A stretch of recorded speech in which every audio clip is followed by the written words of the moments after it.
chance to change part of yourself, would you? What if I said you could change your genetics? Would you want to change your brown eyes to blue? Would you change the fact that you suffer from anxiety or an attention deficit disorder? Science often moves faster than man's moral understanding. Today, people are asking questions about further genetic engineering, such as genetic enhancements. Can and should we genetically enhance qualities such as physical strength, intelligence, and mental health? Where possibility exists, so does moral hesitation for many. Genetic engineering is the process of using technology to change the genetic makeup of an organism. I'm here to say that genetic engineering is wrong because it deliberately modifying the makeup of a child is immoral, is medically unnecessary, and it creates a slippery slope effect. Hi, my name is Clayton Bornman, and through my own sufferings and beliefs, I am qualified to convince you that genetic engineering is wrong. First, I'll address the immorality of genetic engineering. Second, I'll explain how changing one's genetics is medically unnecessary. And third, I'll elaborate on the slippery slope concept. Let's talk about the immorality of genetic engineering. Genetic enhancements are immoral. Just because we have the capability to perform enhancement does not mean we should proceed. In Michael J. Sandel's The Case Against Perfection, Sandel asked the thought-provoking question, what's wrong with designer children, bionic athletes, and genetic engineering? Well, let me tell you. Gene editing would give parents, researchers, and doctors a whole new kind of control than anyone has ever had. It's different from offering opportunities like piano lessons or extra coaching. It's quite another to force them into a biological mold that's determined before the child is even born.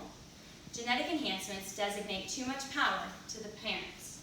If you look at this picture, it's probably a little hard to see, but it's a baby, and here it's pointing to different things that parents could try to change, such as height or 20/20 vision. Now that I've addressed the immorality factor to genetic enhancements, let's discuss the lack of medical necessity. Genetic engineering is unnecessary. Natural selection is a very efficient process if left alone. With genetic engineering, you're solving problems that might not even happen. There's no guarantee that certain sicknesses will affect that person. An article on genetic engineering cites that the goals of genetic engineering can be therapeutic to prevent disease or non-therapeutic. While I'm no proponent of deadly diseases and painful illnesses, I do not believe that a clear-cut line can be drawn for where some genetic enhancements are considered acceptable and others are not. Who's to say that someone will be able to stop at genetically engineering the deterrence of just a specific disease? Who's to say that this person will be able to fight the desire to give a child a certain eye color or hair color? No one. This line is too blurry. This idea of a blurred line leads to my third and final point, the slippery slope argument.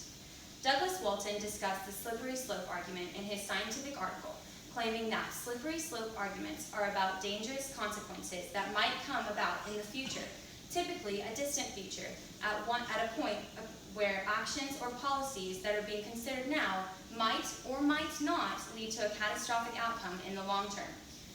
In times of copious research, innovation, and technology, it's easier to blur the lines between what is morally acceptable and right and what is not. I do not believe that we can truly distinguish the line between what would be considered acceptable regarding genetic enhancements. There should be no caveats such as you can't change hair or eye color, but you can change the child's potential of suffering from ADHD. I believe that the sufferings we endure in life as we grow old shape us into who we are meant to be. Personally, I've been diagnosed with various learning disabilities and more. While those things are looked at in a negative light and can make life more difficult, I would never wish that I had the option to have been genetically engineered. If I didn't have those parts of me, I would not be the person I am today. Those things are unique to each person and their hardships and can create suffering, but they also help shape you into the person you are today. Genetic engineering is wrong, as you can now see. First, I demonstrated the immorality of genetic engineering. Next, I explained that it's medically unnecessary. And finally, I explained the dangers of a slippery slope effect. The engineering of a person's genetics chooses who they are today, defines them before they even take their first breath. Everything about someone is the way that he or she is meant to be. There is beauty and purpose, even if it seems nearly impossible to see. Thank you. Very good.